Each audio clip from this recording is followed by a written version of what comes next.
Guys, welcome back to our channel delights by Parveen.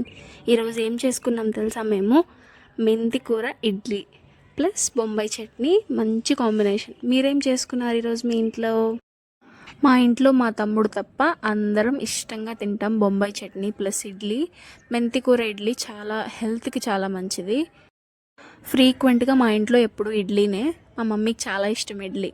So దీనికోసం గుళ్ళు మినపప్పు అయితే అసలు మా మమ్మీ ఎప్పుడు వాడదు. పొట్టు మినపప్పుతో చాలా టేస్టీగా వస్తాయి ఇడ్లీస్. కావాలంటే మీరు కూడా ట్రై చేయండి. హెల్త్ కూడా చాలా మంచిదంట పొట్టు మినపప్పు యూస్ చేస్తే.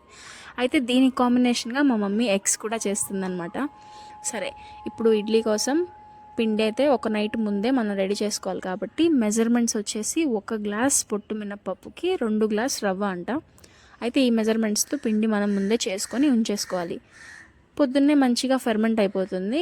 ఇంకా డైరెక్ట్గా మనం ఇడ్లీస్ రెడీ చేసేసుకోవడం. ఇప్పుడు మన కాన్సెప్ట్ మెంతికూర ఇడ్లీ కాబట్టి మెంతికూరని జస్ట్ ఆకుల వరకు మనం కట్ చేసేసి ఇట్లా యాడ్ చేసుకుంటే అసలు చేదే లేదు. అసలు ఈరోజు ఇడ్లీ అయితే కొంచెం కూడా చేదే లేదు. మీరు కూడా ట్రై చేయండి.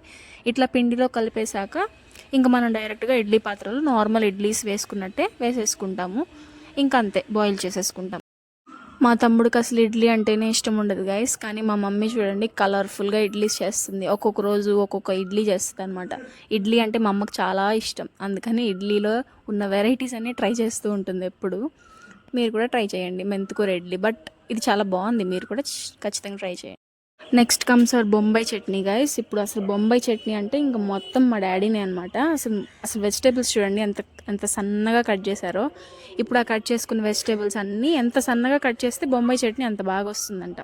కొత్తిమీర అనేది ఖచ్చితంగా కన్ఫామ్గా ఉండాల్సిందే. కొత్తిమీర యాడ్ చేసుకుంటే మంచి ఫ్లేవర్ వస్తుంది ఏ రెసిపీకైనా. అసలు మా ఇంట్లో ఎక్కువగా యూస్ చేస్తాం కొత్తిమీర, అసలు ఫ్రీక్వెంట్గా వాడుతూ ఉంటాం.